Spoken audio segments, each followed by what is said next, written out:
Assalamualaikum warahmatullahi wabarakatuh. Alhamdulillahirabbil alamin hamdan yuwafi ni'amahu wa yukafi'u mazidah. Ya Rabbana lakal hamdu kama yanbaghi li jalali wajhikal karim wa 'azimul sultanik.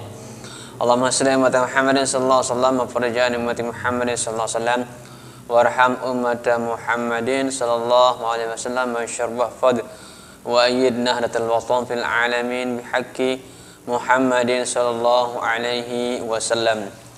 Amma ba'du, teman-teman, apa kabar semuanya? Saya harap teman-teman semua dalam keadaan sehat walafiat, bahagia hidupnya dan berkah rezekinya. Alhamdulillah teman-teman, kita kembali lagi berjumpa bertatap muka secara virtual seperti saat sekarang ini.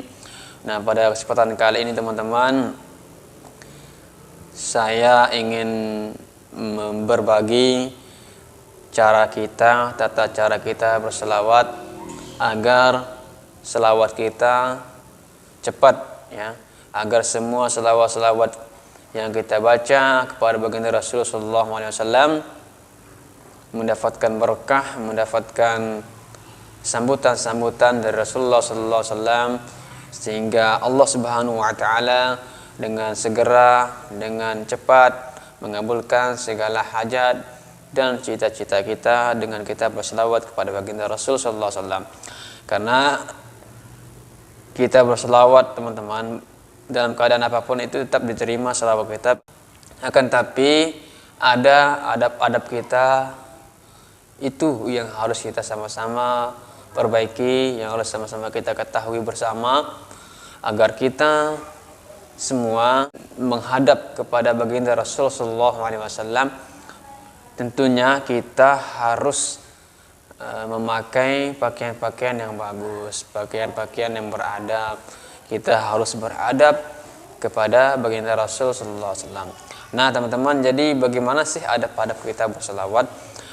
Adab kita pertama adalah yaitu dengan kita bersuci alias kita berwudu. Ketika kita hendak mau berselawat kepada baginda Rasul sallallahu alaihi wasallam, maka upayakan kita bersih dari hadas, yaitu dengan cara kita berwudu pada kita berselawat kepada baginda Rasulullah SAW. Boleh sah diterima selawat kita walaupun kita tidak berwudu, walaupun kita dalam keadaan mohon maaf ya, dalam keadaan junub pun tetap kita diterima selawatnya kepada Rasulullah. Akan tapi adab kita tidak tepat untuk kita menghadap kepada baginda Rasulullah SAW. Maka oleh karena itu adab kita, cara kita pertama adalah yaitu dengan kita mensucikan diri kita dari hadas kecil dan hadas besar. Yaitu jika kita berjunub, segeralah mandi lalu bersuci dan berwudu. Itu yang pertama. Nah, yang kedua teman-teman, adab kita berselawat kepada baginda Rasulullah SAW, hendaknya kita menggunakan pakaian yang rapi, pakaian yang bersih, pakaian yang suci. Nah, nggak masalah kita pakai baju kaos oblong, nggak apa-apa kita pakai kaos, pakai celana, nggak apa-apa. Tapi kan adab kita bicara adab. Jadi kita harus memakai pakaiannya selayaknya lah kita berhadapan dengan baginda Rasulullah SAW. Kita berhadapan sama pemerintah saja, kita memakai pakaian yang bagus, kita memakai wangian, bahkan kita menggunakan pakaian terbaik kita, dan kita memasang wajah-wajah kita dengan berseri-seri di hadapan para pejabat, para pemerintah kita. Masa ketika kita berhadapan berselawat kepada baginda Rasulullah SAW, kita menampilkan pakaian-pakaian yang tidak layak pakai bersama Rasulullah SAW. Maka oleh karena itu pakaian yang kita gunakan itu harus bersih, harus rapi, dan harus menutup aurat. Itu yang kedua. Yang ketiga teman-teman, setelah kita berwudu dan memakai pakaian yang bagus, yang bersih, yang suci, yang beradab, dan juga kita harus menghadap kiblat. Nah, siapa tahu teman-teman, ini selawat yang kita baca itu adalah ketika kita menghadap kiblat, ya. Kita menghadap kiblat pada Rasulullah SAW dan kita merasa khusyuk dan penuh merenungi segala apa yang kita baca itu. Di samping kita menghadap kiblat, teman-teman, kemudian kita sambil merenungkan zat Rasulullah SAW atau memikirkan Rasulullah SAW.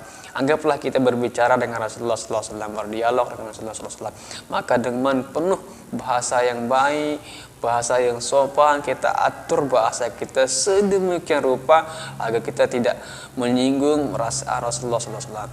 Ya, dan juga setelah kita menghadap kiblat, lalu kita kita harus berselawat dengan tartil. Kita berselawat itu harus dengan tartil, teman-temannya. Tartil dalam artian pelan-pelan saja, menjiwai. Kita harus khusyuk, tanamkan dalam pikiran kita, di hati kita, hadirkan Rasulullah SAW di depan kita, di samping kita, bahkan kita berbicara langsung dengan Rasulullah SAW, berhadapan dengan beliau. Maka insya Allah dengan cara seperti itu akan mudah dikabulkan segala hajat-hajat cita-cita kita. Dan bisa jadi teman-temannya, ada yang mengatakan saya sering berselawat, selawat ini, selawat itu, tapi kok hajat saya tidak dikabulkan oleh Allah Subhanahu Wa Taala. Kok hajat-hajat saya belum dikabulkan? Nah, barangkali masalahnya seperti itu, teman-teman, ya. Barangkali masalahnya seperti itu. Makanya kita harus memperhatikan adab-adab kita dalam berselawat. Maka oleh karena itu, mulai dari saat sekarang ini, teman-teman yang suka berselawat, teman-teman yang sering menggaungkan selawat saat ini, mari kita atur adab kita berhadapan bersama Rasulullah SAW, karena kita tidak tahu di antara selawat-selawat kita itu dihadirkan, ditampakkan di depan Rasulullah SAW. Oh, selawat yang terbaik, bacaannya fasih, tahsinnya bagus, tartilnya bagus, dan sebagainya.